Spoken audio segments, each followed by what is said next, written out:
各位同学，大家好，我是西南石油大学于阳礼。从这堂课，我们开始进入断层这一章节的学习。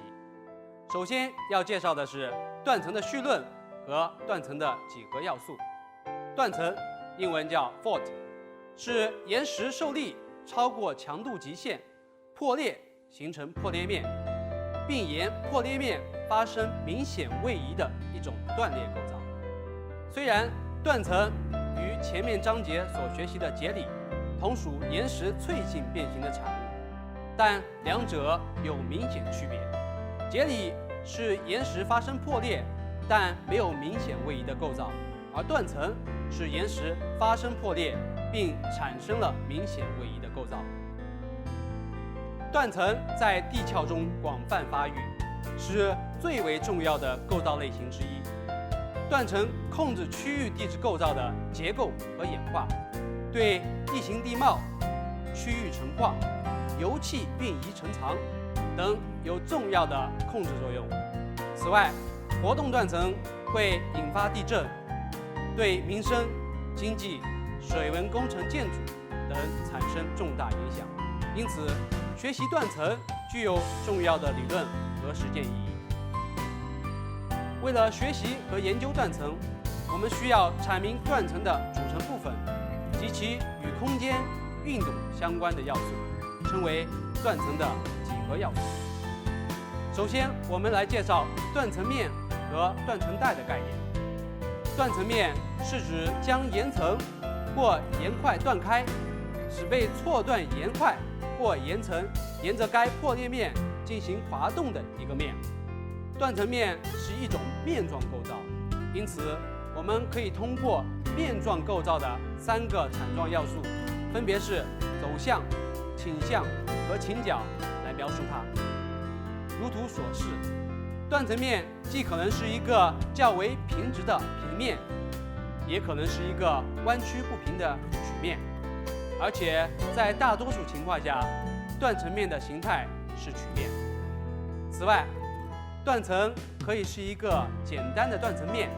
也可以由多个断层面平行和交织在一起，构成一个破裂带，称之为断层带。我们在研究断层时，往往不仅仅描述断层面的形态和特征，也会把断层附近的岩石和地层纳入研究范围。我们把沿断层面两侧相对滑动的岩块叫做断盘。一条断层错断地层，将原来连续的地层分割为2个地层不连续的断盘。如果断层面是倾斜的，位于断层面上部一侧的断盘称为断层的上盘，位于断层面下部一侧的断盘称为断层的下盘。如果断层面是直立的，没有上下之分，则按断盘所在的平面方位进行描述，例如西盘、东盘。除了空间位置关系，还可以根据断盘的相对运动特征对其进行命名。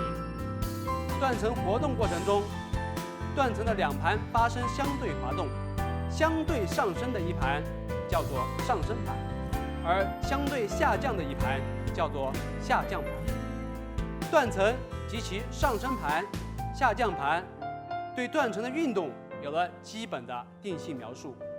但为了更为准确、定量地描述断层的运动性质，我们引入断层滑距和断距的概念。断层滑距是指断层2盘的实际位移距离。我们在考虑断层活动时，一般可以认为断层的下盘固定不动，上盘发生运动，任意选择断层上盘中的一个点，用一个矢量将这个点在断层活动前的初始位置和断层活动后的终点位置连接起来，这个矢量被称为断层的滑移矢量。这个矢量的大小就是断层的滑距。对于一般断层，其滑距可以沿断层的走向和倾向进行正交分解。滑距在断层走向上的分量称为走向滑距，华距在断层倾向上的分量称为倾向华距。另一个定量描述断层的几何要素是断距，是指同一地层在发生断层后两者之间的距离。地层断距的大小与地层倾角、华距、断层产状及其与地层的切割方式相关，在不同方位剖面上，断距值的大小不同。在描述断层断距时，